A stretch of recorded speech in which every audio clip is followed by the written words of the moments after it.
Salut à tous, le débrief du match entre Monaco et l'Olympique de Marseille. Alors, il fallait s'attendre à quoi? À un réveil d'un Olympique qui est plutôt catastrophique ces derniers temps, ou même carrément une grande partie de la saison. Le premier quart d'heure de ce match, je m'attendais à ce genre de début de match. Je me disais, évidemment, ils se sont pris deux claques face à des mal classés, ils se font démonter de partout, ils ont fait une Ligue des Champions pitoyable. Évidemment qu'ils pouvaient prouver, dans ce premier quart d'heure, parce qu'ils ont fait jeu égal avec Monaco, et ils ont prouvé qu'ils n'étaient pas si mauvais, puisqu'ils ont ouvert le score à la 12e minute par Radonjic, un premier quart d'heure où ils ont fait, comme je vous dis, jeu égal, pour prouver, voilà, des équipes mieux classées, peut-être qu'on n'est pas si naze que ça, on va prouver qu'on n'est pas ridicule, etc., etc. Bon, ça a tenu un quart d'heure. Au bout d'un quart d'heure, Monaco a commencé à prendre le ballon, le monopole, la possession, et c'était fini, quoi. Pendant une demi-heure, Marseille n'a quasiment pas vu le ballon de toute la mi-temps. Il y a eu 2-3 grosses occasions, avec des arrêts notamment de Mandanda, qui a fait encore 2 gros arrêts en seconde mi-temps. La logique a été que dès le début de la seconde mi-temps, à la 48e minute, il y a eu l'égalisation sur un corner. Puis après, bon, il y a eu la continuité de cette domination, même si à un moment donné, autour de la 70e minute, on va dire, pendant 5-6 minutes, l'OM a refait un petit peu surface, mais vraiment timidement, dans les 5 minutes qu'ont suivi l'entrée de Milik. Peut-être pour qu'il apportait un peu plus de poids. Il va apporter probablement plus, mais si tu lui donnes pas les ballons, il va pas pouvoir faire de miracle, le mec. Hein. C'est le milieu de terrain qui est terrible du côté de Marseille, et puis des joueurs que, bon, tu te demandes à quoi ils servent. C'est des mecs comme Payet ou tout ça, son entrée n'a servi à pas grand-chose, quoi. Et il y a eu le deuxième but à la 73e minute, à nouveau sur un corner. Et le dernier but, un magnifique coup franc de Jovetic à la 91e minute. Alors lui, c'est une pleine lucarne, pleine patate à 25 mètres. Magnifique but. La victoire est logique. La victoire est logique.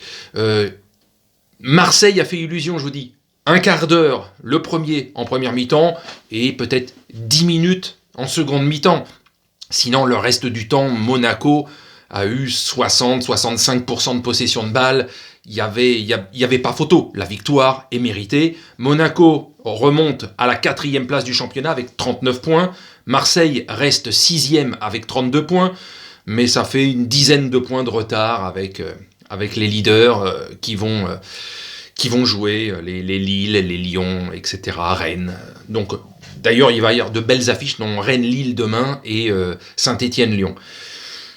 Que dire que AVB est en danger, que AVB peut-être va être démissionné dans les prochains jours ou les prochaines semaines. À mon avis, il va pas tenir jusqu'à la fin de saison. J'en doute. J'ai entendu par des médias espagnols, donc on sait ce que sont les médias espagnols, comme dans tous les médias. Ça sort parfois des fake news, etc. Mais en cas de départ de AVB dans les prochains jours ou les prochaines semaines, quand je dis prochaines semaines, c'est pas dans 2 ou 3 mois, hein, c'est dans les 15 jours qui viennent, il y aurait peut-être le nom d'Ernesto Valverde, l'entraîneur du Barça de la saison dernière, qui serait susceptible d'arriver à l'Olympique de Marseille. Je vois pas ce qu'il va apporter de plus. Hein. En tout cas, jusqu'à la fin de saison. Cette saison, elle est morte. Je vous l'avais dit dans les vidéos précédentes. Plus les matchs passent, plus tu te dis ça va être une catastrophe. T'espères un rebond. Il n'y a pas de rebond. Il n'y a pas le niveau, quoi. Il n'y a pas le niveau. C'était, je dis, un miracle la saison dernière d'être arrivé 2e du championnat en n'ayant pas joué les 10 derniers matchs. Ne l'a jamais l'oublier, ça. Mais on sentait bien qu'en fait, c'est exactement ce qu'on prévoyait l'été dernier, quoi. On va se répéter. Ils n'étaient pas assez armés pour la Champions League. Ils se sont plantés en Champions League. Et on se disait que s'ils se plantaient en Champions League, ça pouvait jouer sur le championnat à un moment donné et les faire s'écrouler et le podium, voire le top 5, leur passer sous le nez.